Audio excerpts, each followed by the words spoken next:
Israel फिलिस्तीन का युद्ध लंबा होता जा रहा है। सोचिए, जो बिडेन की प्रेस कॉन्फ्रेंस में नारे लगे कि युद्ध पर बैन लगाया जाए, वही अमेरिका में एक सड़क पर एक महिला को जिस तरह से अमेरिकन पुलिस ने मारा, वो लगातार इजराइल के खिलाफ नारेबाजी कर रही थी। अमेरिका राष्ट्रपति जो बिडेन के भाषण के दौरान गाजा संघर्ष विराम के नारे लगे। अमेरिकी राष्ट्रपति को लोगों के सामने कहना पड़ा कि अमेरिका ने इजराइल को जल्द से जल्द गाजा छोड़ने को कहा है। मैं चाहता हूं कि 57 मुस्लिम देश और वहां के लोग भी यह जज्बा दिखाए जो यूरोपीय देशों के लोग दिखा रहे। तो सोचिए, पूरा यूरोप, फ्रांस जो है अब सीधे सीधे इजराइल के खिलाफ हो गया है। ये सबसे बड़ी अपडेट है जो मैं आपको बता रहा हूं, और इसका क्या होगा असर वो भी बताऊंगा, जो सोशल मीडिया पर सबसे ज़्यादा जो खबर वायरल है। तो सोचिए, अब तक जिस यूरोप के दम पर, जिस अमेरिका के दम पर इजराइल इस युद्ध को आगे बढ़ा रहा था, वहाँ भी अब उसको मुंह की खानी पड़ रही है। और अब साफ साफ है कि पूरा यूरोप इजराइल के खिलाफ है। नमस्कार, मैं शंभू कुमार सिंह और आप देख रहे हैं नेशनल दस्तक। इजराइल फिलिस्तीन के युद्ध में सबसे बड़ा अपडेट है कि फ्रांस ने दो टूक कहा है, जो लेबनान के बहुत करीबी देशों में से है। लेबनान के साथ फ्रांस के अच्छे रिश्ते हैं, हिजबुल्लाह के अच्छे रिश्ते हैं।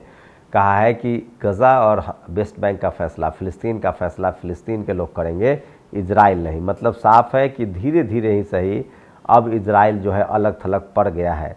अब खाड़ी देशों को अपनी एकजुटता दिखानी पड़ रही है, और वहीं अमेरिका के इराकी ठिकानों पर जबरदस्त हमले भी हो रहे हैं। अल-कासम ब्रिगेड ने खान यूनिस शहर के दक्षिण में घुसपैठ कर रहे आईडीएफ सैनिकों और वाहनों पर मोटार गोलों से बमबारी की है, और ये सबसे बड़ी खबर है। अल-कासम लड़ाकों ने खान यूनिस, बानी सुहालिया में एंटी पर्सनल रेडिया एक्सप्लोसिव से आईडीएफ पैदल बल को निशाना बनाया। इजरायली सैनिक मारे गए हैं। अल-कासम लड़ाकों ने अल यासीन 105 सेल से आईडीएफ मरकेबा टैंक को खान यूनिस में नष्ट कर दिया है। और फिलिस्तीन रेसिस्टेंस ने गजा में कितने मोटार गोले बरसाए। एक और खास बात, एक मोटार हथियार से गोले छोड़ने में 2 या 3 फाइटर्स लगते हैं। यहाँ एक ही आदमी कर रहा है, जो जोखिम और बहादुरी का काम है। तो सोचिए, विपरीत परिस्थितियों में इजराइल से फिलिस्तीन लड़ रहा है। अल-कासम लड़ाकों ने मध्य गजा बुरेजी शरणार्थी शिविर के पूर्व घोल राइफल से 4 आईडीएफ सैनिकों को मार गिराया है। ये सब बहादुरी के किस्से हैं, और 4 वीडियो एक साथ इजरायली मीडिया ने खुद जारी किए हैं, जिनमें हिजबुल्लाह द्वारा लेबनान से छोड़ी गई मिसाइल और ड्रोन्स ने आज इजराइल में जो तबाही मचाई उसका दस्तावेजीकरण है। तो हिजबुल्लाह लगातार मिसाइल दाग रहा है, वो इजराइल के सैनिक अड्डों पर हमला कर रहा है। हूती के जो लड़ाके हैं वो लगातार समंदर में निगरानी रख रहे हैं और एक भी इजराइल आने जाने वाले जहाज को नहीं छोड़ रहे हैं, और हमास के लड़ाके ग्राउंड पर लड़ रहे हैं। इजरायली मीडिया ने माना है कि लेबनान से हिजबुल्लाह द्वारा दागी गई मिसाइलें और आत्मघाती ड्रोन्स आईडीएफ मिलिट्री बेस सफद पर गिरी है। इससे पहले हिजबुल्लाह ने आईडीएफ बेस माउंट मेरोन को नष्ट कर दिया था। आईडीएफ ने गजा में मारे गए 5 और अधिकारियों की मौत की बात स्वीकारी। आज सुबह घोषित इजरायली मौतों की संख्या बढ़कर 9 हो गई है। इस 9 में से 6 सैनिकों की मौत विस्फोटक सामग्री ले जा रहे ट्रक, आईडीएफ ट्रक पर हमास के हमले से हुई है, जो सबसे बड़ी खबर है। और एक फिलिस्तीन रेसिस्टेंस ने गजा में एक आईडीएफ ड्रोन मार गिराया है। ये सोचिए, उसके जहाज, हेलीकॉप्टर, ड्रोन भी मार गिराए जा रहे हैं। हिजबुल्लाह ने इजराइल की ओर कई ड्रोन्स और रॉकेट्स एक साथ लॉन्च किए हैं।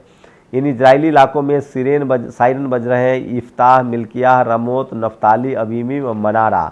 आज इजराइल को बड़ा नुकसान हो रहा है। और फिलिस्तीन रेसिस्टेंस की स्नाइपर यूनिट के लड़ाके ने खान यूनिस शहर में एक आईडीएफ सैनिकों को गोली से ढेर कर दिया।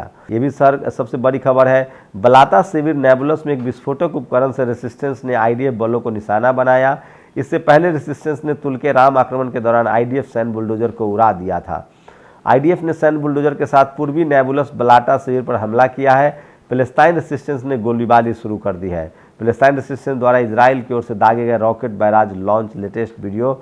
तो हमास 2 मोर्चे पर लड़ रहा है, वो जहां हमला भी कर रहा है, वीडियो भी जारी कर रहा है, जो सोशल मीडिया पर सबसे ज़्यादा वायरल है। आईडीएफ सैनिकों का मनोरंजन करा रही है इजरायली डांसर, घायल। यह घटना भी सुरक्षा सेंसरशिप के अधीन है।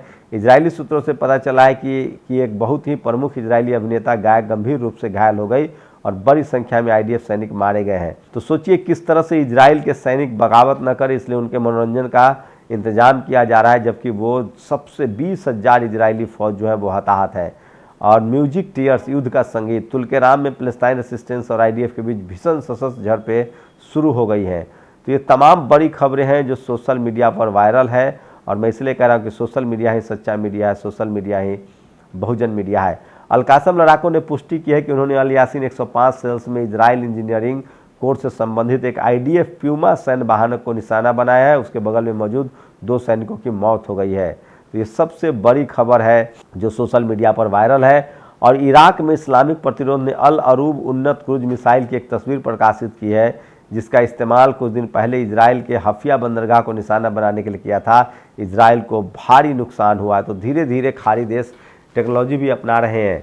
103 इजराइल सैनिक घायल, कई मारे गए। IDF ने दक्षिण और मध्य गजा पट्टी में 4 और अधिकारियों की मौत और 6 सैनिकों के गंभीर रूप से घायल होने की बात स्वीकार की है। गौरतलब है कि 8 तारीख की शाम इजरायली सूत्रों ने बताया कि 24 घंटे में 103 IDF सैनिक घायल हुए हैं। 19 सैनिकों की सोचिए तो ये किस तरह से इतनी बड़ी संख्या में उसके सैनिक घायल हो रहे हैं और घायल हुए हैं। तो ये समझिए कि अब तक 20,000 सैनिक घायल हो गए हैं इजराइल के। मरने वालों की आंकड़ा बहुत ज़्यादा है, इजराइल बता नहीं रहा है। पैलेस्टाइन रेजिस्टेंस ने IDF को भारी गोलियों और विस्फोटक उपकरणों के इस्तेमाल के बाद जेनिन के दक्षिण पश्चिम अराबा शहर से पीछे किया है। और इजरायली मीडिया एक IDF अधिकारी की दिल का दौरा पड़ने से मृत्यु हो गई। मरने से पहले उसने घोषणा की कि गजा के अंदर उसका जो सामना करना पड़ा वो बर्दाश्त नहीं कर सकता। उसके कई दोस्त और उसके अधिक सैनिक हमास के हाथों कुत्तों की मौत मरे हैं। सोचिए, इजरायली फ़ौज अब मोर्चे से भाग रहे हैं, वो डर से अपने आप को मौत के गले लगा रहे हैं। पैलेस्टाइन रेजिस्टेंस ने खान यूनिस में एक घर में मोर्चाबंदी IDF सेना के मशीन गन और एक किलेबंदी रोधी TGV सेल से निशाना बनाया, जिससे इजरायली सैनिक मारे गए हैं। और लेबनानी फिलिस्तीनी सीमा इजराइल IDF सेना के रसबेस्ट अल अस्सी साइट पर हिजबुल्लाह ने मरकेबा टैंक को निशाना बनाया है। पूरी दुनिया को अब पता चल गया है कि नॉर्थ कोरिया, रूस और चीन के हथियार ने हमास को बहुत मजबूत कर दिया है। लेबनान फिलिस्तीनी सीमा पर इजरायली मेतुल्ला साइट और इजरायली सैनिक की स्थिति को निशाना बनाते हुए हिजबुल्लाह ऑपरेशन के दृश्य। तो हिजबुल्लाह जो है वो लगातार हमला भी कर रहा है और वो निशाना भी बना रहा है। तमाम बड़ी खबरें हैं। हमारे सैनिक तुल्केराम कैंप में घुसपैठ की कोशिश कर रहे हैं। IDF बलों के खिलाफ पूरी क्रूरता और बहादुरी के साथ हम बहुत हिंसक झड़प में लगे हुए हैं। तो ये लड़ाई जो है वो लगातार जारी है। और सोचिए, उम्मीद नहीं की थी फिलिस्तीन के तरफ से, इजराइल को उम्मीद नहीं थी कि इस तरह का रेसिस्टेंस होगा। और जिस तरह से मैंने आपको डिटेल्स बताए हैं, इस डिटेल्स की संख्या बहुत ज़्यादा होती है। मैं कोशिश करता हूं कि जो कुछ बड़े डिटेल्स हैं वो आप तक शेयर किया जाए। तो सच्चाई ये है कि इस युद्ध में अब इजराइल पूरी तरह से फंस गया है और गजा पट्टी में उसकी हालत बहुत ही बुरी है, बहुत हालत ख़राब है। और एक बात तो साफ़ है कि ये युद्ध अब उतना आसान नहीं होने वाला है। और पूरी दुनिया ने अब धीरे धीरे ही सही इजराइल का साथ छोड़ दिया है और फिलिस्तीन अब और मजबूत हो रहा है। और यूरोपियन कंट्री में जिस तरह से विरोध प्रदर्शन हो रहा है इजराइल के खिलाफ, वो चौंकाने वाला है। सोचिए मीडिया की ताकत। पिछले 75 सालों से इजराइल ने दुनिया को गुमराह कर रखा था। वो फिलिस्तीन के बारे में अफवाह फैला रखा था कि ये लोग आतंकी हैं, निर्दोष लोगों को मारते हैं। लेकिन अब साफ हो गया है कि असली आतंक का अड्डा इजराइल है, जो निर्दोष फिलिस्तीनियों को मार रहा है और जिसका इरादा फिलिस्तीन पर कब्जा करने का था। और पूरी दुनिया में वो एक्सपोज हो चुका है। यूनाइटेड नेशन में 3 बार वोटिंग हुई है। 122 देशों ने, 145 देशों ने और फिर 153 देशों ने खुलकर इजराइल के खिलाफ वोट किया है, जिसमें भारत ने 2 बार इजराइल के खिलाफ वोट किया है। तो ये बड़ा अपडेट है कि इजराइल फिलिस्तीन युद्ध में अब हमास के खोने के लिए कुछ भी नहीं है, फिलिस्तीन के खोने के लिए कुछ भी नहीं है और इजरायली सैनिक अब ढेर हो रहे हैं। शुक्रिया। नेशनल दस्तक की आपसे गुजारिश है कि अगर इसको बचाना चाहते हैं तो नेशनल दस्तक को सब्सक्राइब करने के लिए रेड कलर के सब्सक्राइब बटन को दबाएं, फिर बेल आइकन की घंटी दबाएं। नेशनल दस्तक को बचाने के लिए बहुत जरूरी है कि हर खबर को शेयर करें, लाइक करें, कमेंट जरूर करें।